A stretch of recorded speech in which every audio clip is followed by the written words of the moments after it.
the engine, not working would probably be the worst thing, and that might be categorized as this. Oh.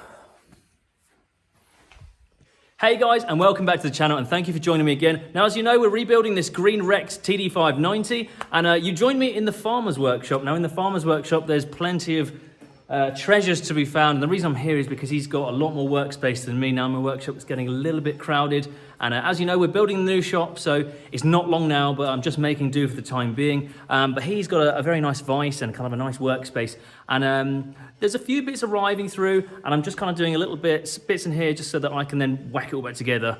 But what I've got here is we're rebuilding the turbo. The turbo's arrived, and what we've actually gone with is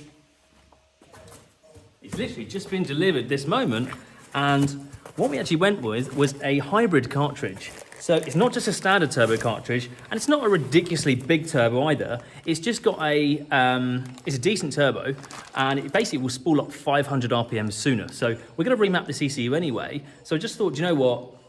It's a better quality unit, and why not? Hybrid turbo. So this is the first time I've just unpackaged it. But you can see the design is slightly different. And it looks very, very fancy. So we're just going to rebuild this turbo in the farmer's workshop. So I'll show you over here what we're doing. The turbo's just here. I'm having a bit of trouble just loosening off the bolt. So basically we're rebuilding the turbo housing itself. Instead of buying a whole kind of turbo assembly that we can just whack on, I always change the cartridge in the center. It's pretty easy to do. So I'll show you what we're doing over here.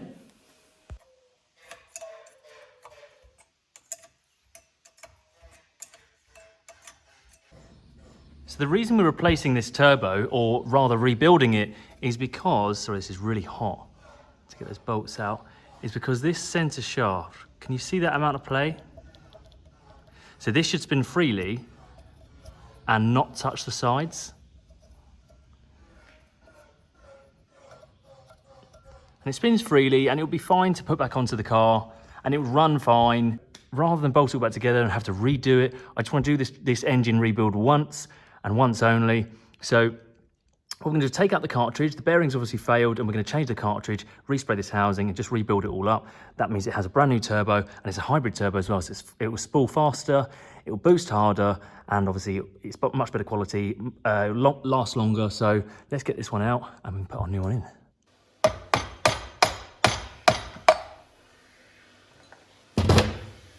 So there's actually the turbo, which is literally, the turbo is actually, you'd associate that with the turbo, but this is just actually the housing, the compressor housing.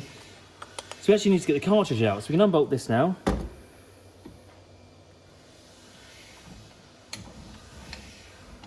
mean, the rest of it is just metalworks. There's no reason to just buy a new turbo, if you know what I mean, all assembled, when we can build it.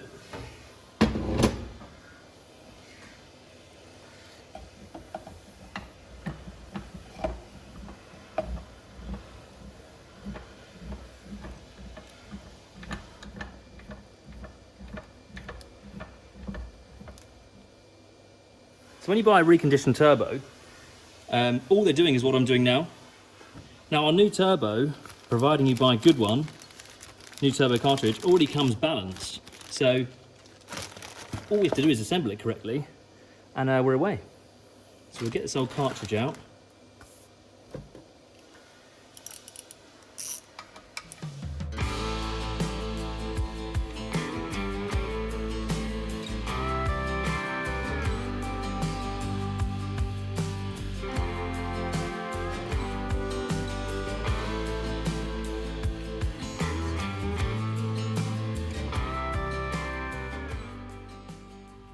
Here is our turbo unit. You can see the bearing.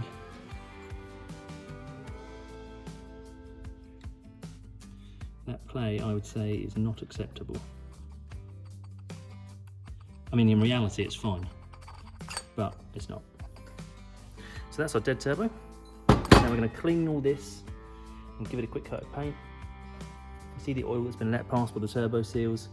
Respray oil and assemble everything, and we should have our turbo all finished.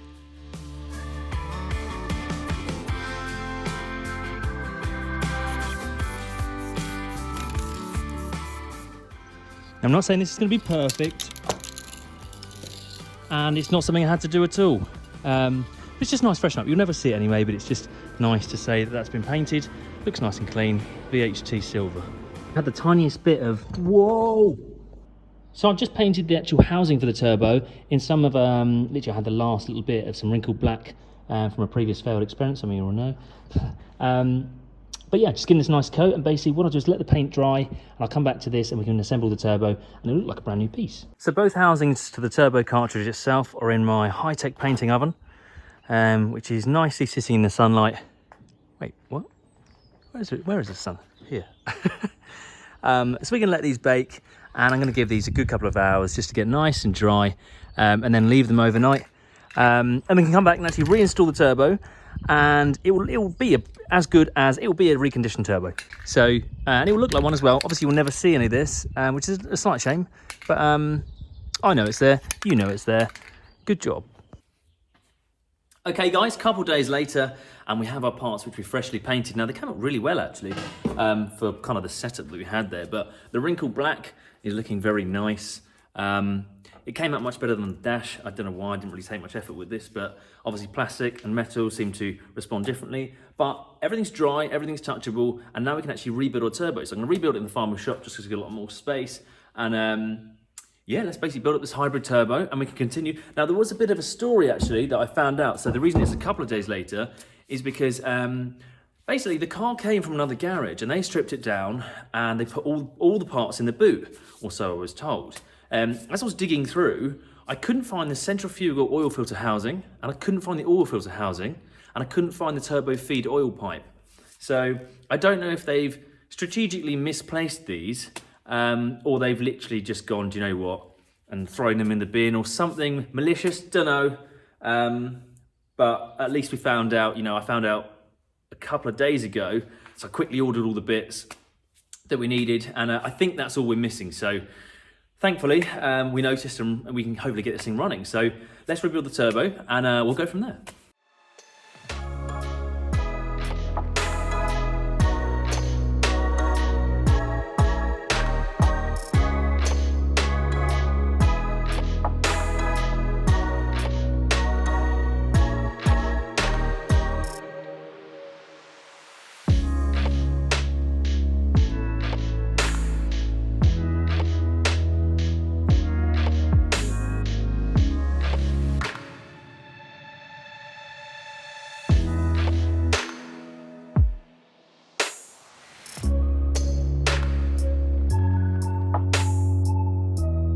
And there we have it. Our turbo is completely rebuilt, actuators reassembled, new turbo cartridge installed, and it's all painted in wrinkled black and silver. I've got it dirty, doesn't matter.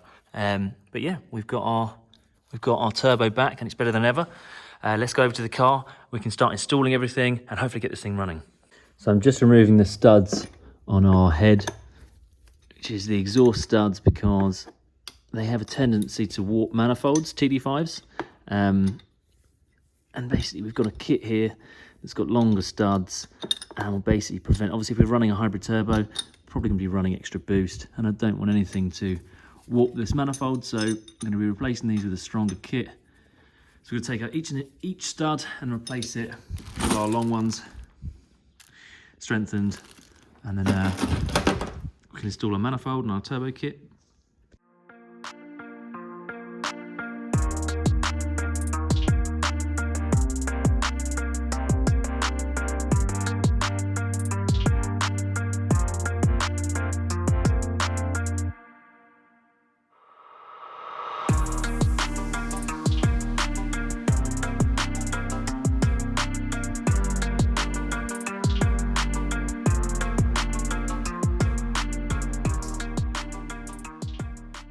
Going to be blanking off the EGR valve on this car. Obviously this is a sort of fresh cylinder head and I don't want any exhaust gases going back into it and messing it all up. It's a great modification, so I'm going to remove this pipe and I'm actually going to give this a quick lick of paint.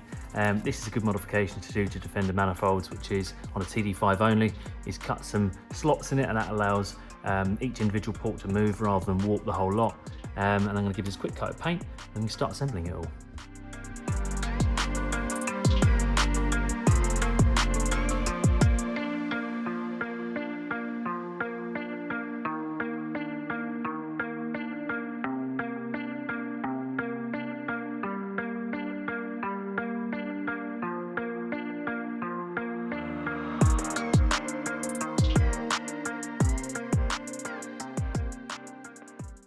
our stud kit on and our water pumps fitted. We're just waiting for the gaskets to arrive at the parts shop for our oil cooler. I'm going to turn my attention to this inlet manifold, and we're blanking off the EGR valve. It could do with a good cleanup. I want to clean that map sensor there, so I'm going to strip it down, give it a coat of paint, and just sort it out. I want to rebuild this car and just whack it all back together and have it running and everything. I wanted to make it, better, improve it, and basically increase its longevity. So once it's had a rebuild, shouldn't need it again. And the reason we're blanking the EGR valve is because if you look inside, you see all that black sludge? An EGR valve will take a percentage of the exhaust gases and send it right back through the inlet manifold to hit emissions. It does work, and it also destroys your engine, gets everything covered in oil, sensors, head blocked up. It's like cholesterol sort of thing. So I'm going to wash this all out with brake cleaner, clean it all up, give it a paint, clean up the map sensor, which is filthy, and put it on the car and start assembling. Okay guys, so our water pump is on, our extended manifold studs are on, we've painted our manifold, we've painted our inlet manifold. We're just waiting for our glow plugs to arrive and our oil cooler gaskets to arrive. So I'm basically going to jump over. We've got the injection harness, so we can do that. We've also got the new cam cover gaskets. We can put that on. Basically start assembling it. I can probably put the inlet on and then just get to the glow plugs a bit later. Turbo, it'd be stupid to assemble it because I can't get to the cooler. So I'm going to do that now. Put the injector harness loom and the gasket on, and we can go from there. Nice and easy, just drops in, plug everyone in, and obviously our last one was covered in oil, so this one just made sense. Changing it means it won't go to the ECU. Okay guys, we've got a nightmare situation just come up, and it's probably the worst thing. Well, actually no, the engine not working would probably be the worst thing, and that might be categorized as this. Oh, disaster basically. I've got it this far, and I thought, I'll just I'll set the injector tolerances just to make sure they're all bottomed out and everything's fine on them. So I've gone to turn over the engine by hand just to make sure that we can get 2 revolutions, make sure the valves aren't hitting the pistons, and it's completely lock solid. It's completely stuck. I've rechecked the timing marks. Both the crank and the cam are in perfect harmony, synchrony, whatever you want to call it. The only thing I can think of, and what I'm thinking now, is probably stupid to have overlooked, is that this cylinder head came with a cam carrier. Now the design of this TD5 is pretty stupid anyway. Basically, it came with this cam carrier, and I thought that our original was in better condition, so I just basically whacked that on. And that's so stupid because the design of this, they machine the bearings, basically, you can see the bearing caps here, to that specific cam. So basically, I've used, I'll spin it around, I'll show you what I'm talking about. So I've used cylinder head here, and I've used the old cam carrier here.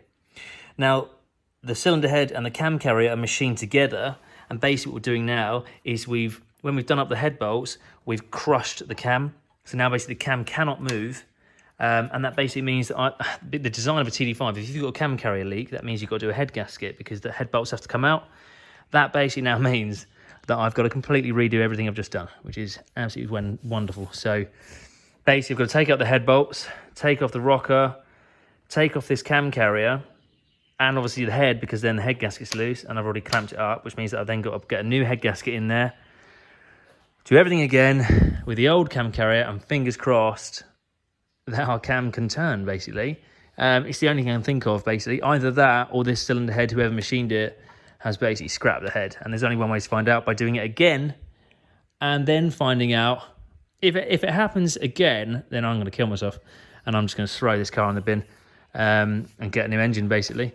So that's really annoying. So I'm going to basically crack on with that now and basically whip everything out. I've just been to parts store, get everything I needed, and I whip everything off and reassemble it all with a new gasket, new bolts, new everything, and go again. So hopefully I've got this down to a fine art and I can get through this relatively quickly. So let's crack on.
Moment of truth.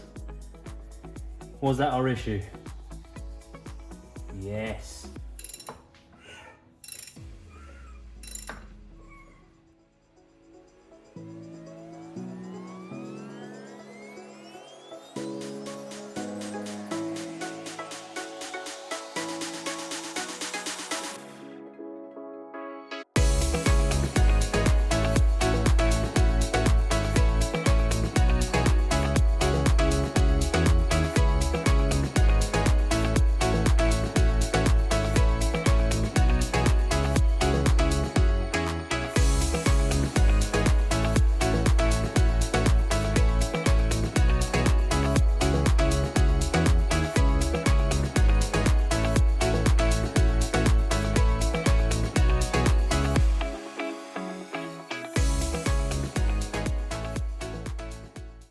Now the chaos is over and we have redone the job, we can install our glow plugs. So we ordered new ones of these. Put a little bit of grease on them just so that if we need to change them in the future we can.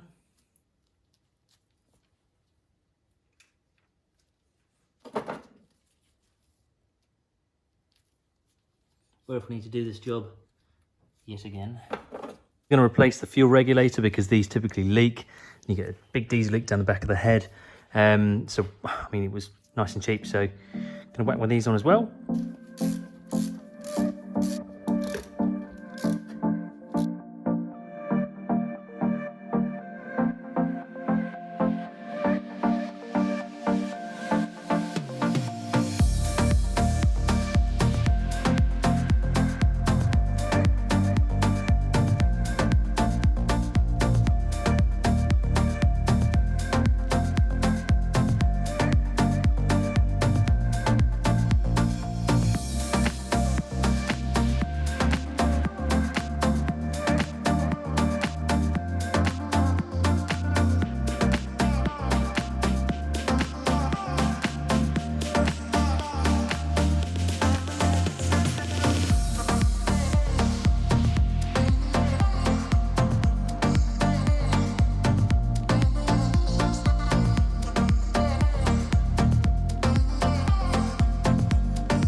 Okay guys, looks like this one has beaten me tonight. I was really pushing to try and get this thing running, but it's nearly 8 o'clock.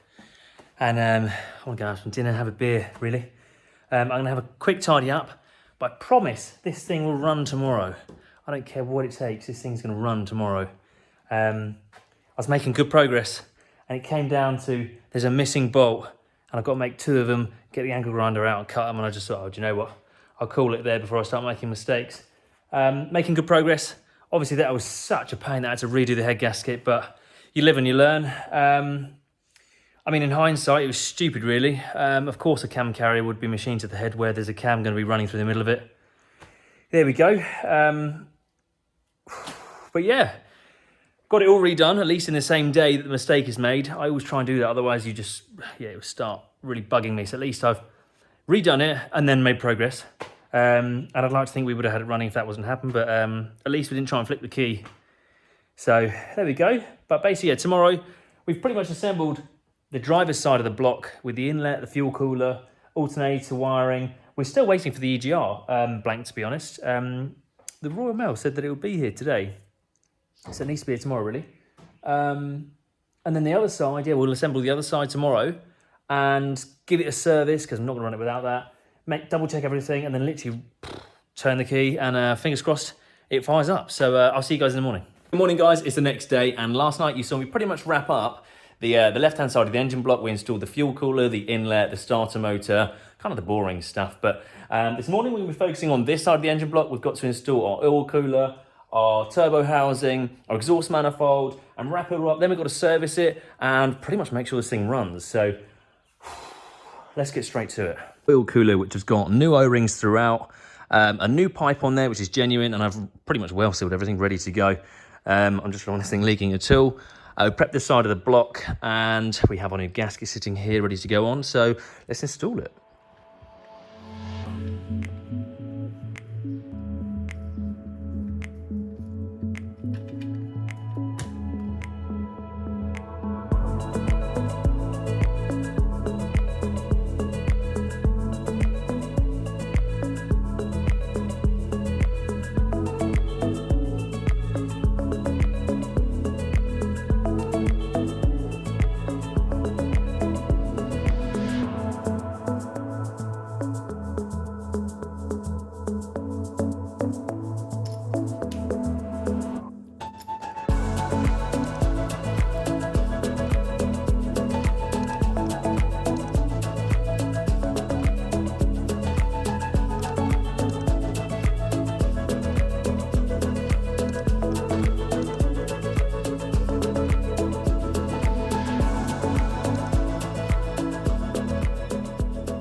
Installed our new centrifugal oil filter. This is the housing. Obviously, they didn't supply us the one, which is great. Also comes with a new drain tube, so I'm just going to change the gaskets from the centrifugal filter housing to the drain pipe, and then the drain pipe to the block. And then it's turbo time. So it's just dropped on our manifold, and I've used some high temperature turbo gasket to stop it leaking, because I know that these things like to cause a problem. So put these on, and then we can actually get to the turbo. I've assembled the centrifugal oil filter housing, obviously put on our oil cooler and our new oil filter, and it's getting near, and then we're going to roll it back onto the ramp, service it, and it'll be time for a first start, and that's going to be the most scary part.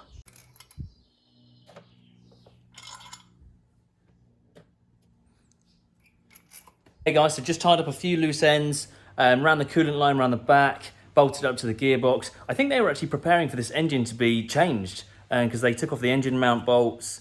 The starter motor, you wouldn't take this off for a cylinder head, so I'm guessing whilst I had access, they started stripping in basic preparation to change the engine. Fingers crossed we can get this thing running. We're now ready for the turbo. I can pop that on now, so we're going to get that on, and then basically to service and reassemble all the air pipes and the front, you know, the aux belt, the pulleys, EGR when it's here, and service it, and then we can start. Basically, we can start it and see if it runs. By luck.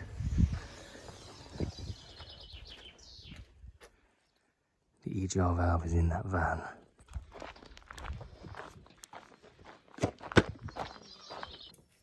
So you don't actually need any of this kind of high temperature gasket.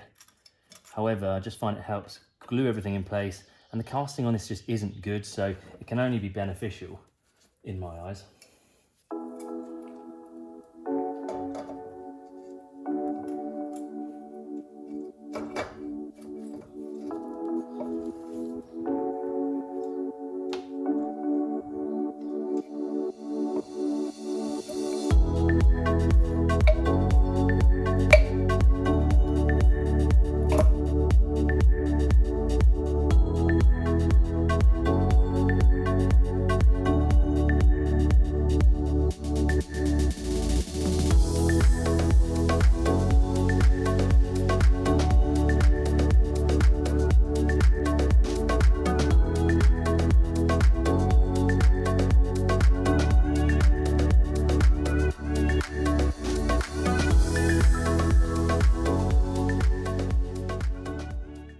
EGR is here.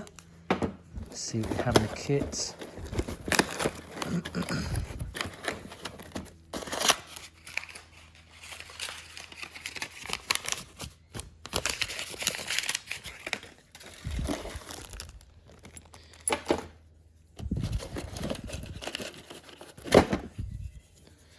Perfect.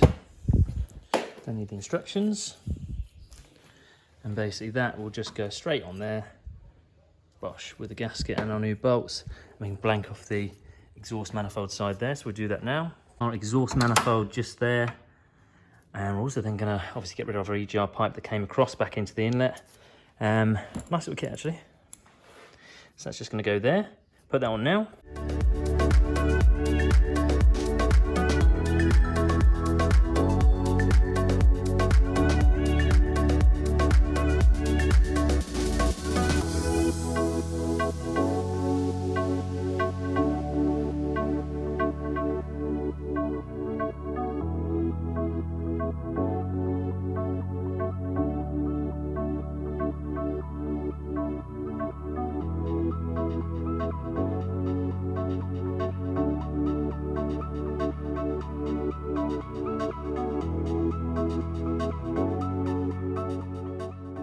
So what you just saw me do there was basically just finish up all the top, give it, you know, check the fluids, change the air filter, put on all the piping and stuff like that. There's literally nothing else to do now. And I put on the aux belt. There's nothing else to do now but lift it up, drain the oil, put in some fresh oil, and plug the ECU in, put the battery on, and flick the key.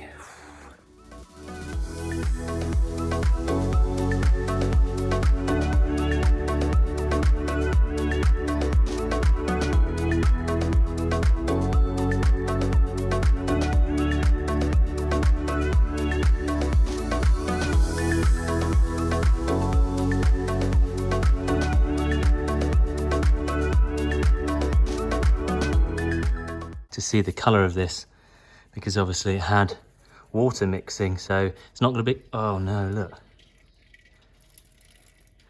That's supposed to be oil. Ooh.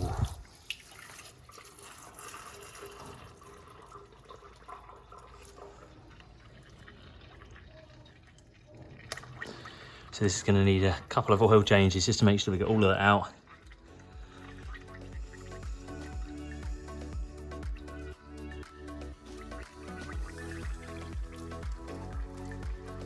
That was draining, just fitted up a new fuel filter, and we're literally just about to put our new copper washer. This will need another oil change, just want to make sure this runs. And if we can do some limited mileage on it, then we'll flush the oil again, change the filters.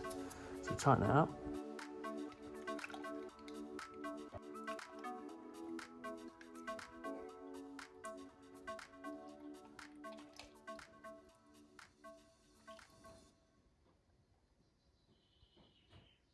Okay, I've plugged in the ECU, plugged in the battery. Here we go. Oh God, right.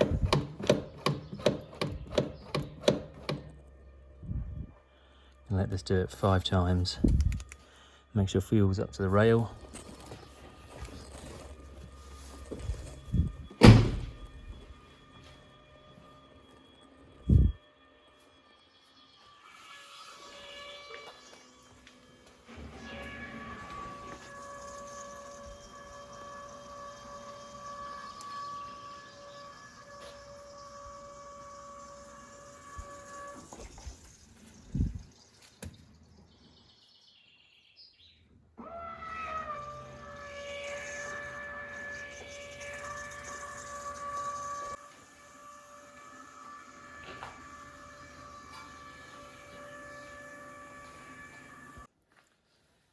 Okay guys, it's the moment of truth and I'm so nervous. I've primed it, I've checked it, there's nothing else to do but try and turn the key.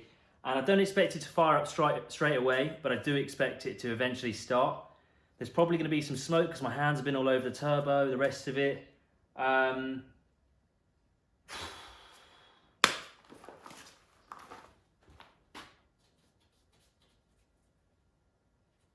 Please.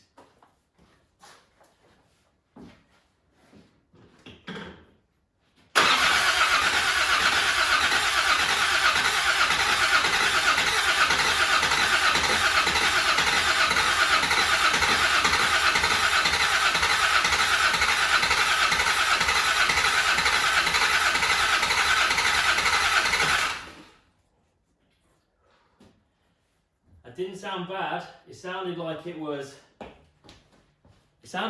almost trying to catch. So I'm hopeful. I don't want to burn out the starter motor, but I'm hopeful it'll run.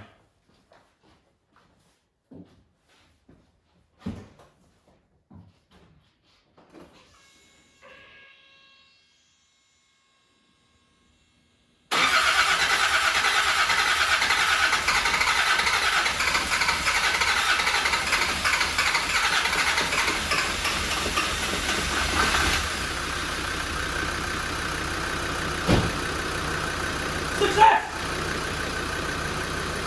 Oh, we have a lot of smoke.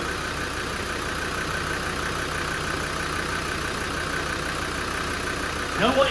It sounds really good. I can't rev it for about 20 minutes because of the turbo. We've got to make sure the oil is getting through those bearings. But it sounds good.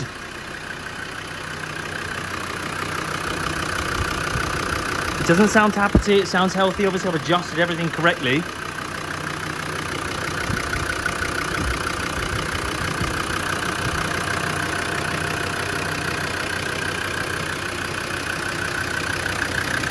Well, this is one of those great moments. It's finally running. Had some pitfalls and we had to redo the head gasket again. But I'm satisfied that it's running. It's sounding really, really good. It's ticking over absolutely beautifully. I'm just gonna have to leave it now, about 15 minutes for the turbo just to, you know what I mean? I just want everything to relax, everything's okay. And we can give it a bit of a little rev and just make sure that it performs as it should. The timing's on point. It sounds okay and it sounds like it's ticking over really nice. I will have to flush the oil again out of this and flush it just to make sure that we've got all the water out and it's got every single part of lubrication and the best chance of surviving this engine. But it sounds healthy and I'm really, really happy. It's actually running. I can't believe it. It's actually running. This is like one of those moments you flick the key and you just think, please, please, please stop. And it has. So I'm so happy. I'll check back in about 15 minutes.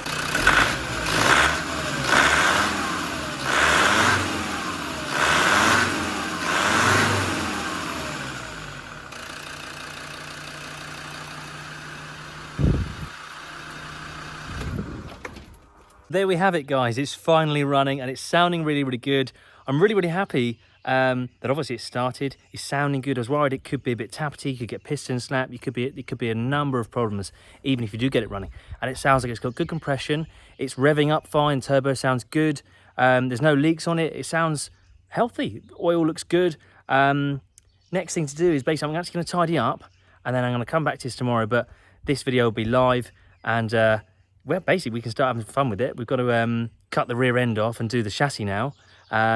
So I will basically see you guys soon. And don't forget to subscribe, comment, tell me what you think. Follow me at Juice Motors on Instagram. And I'll see you guys for the next one.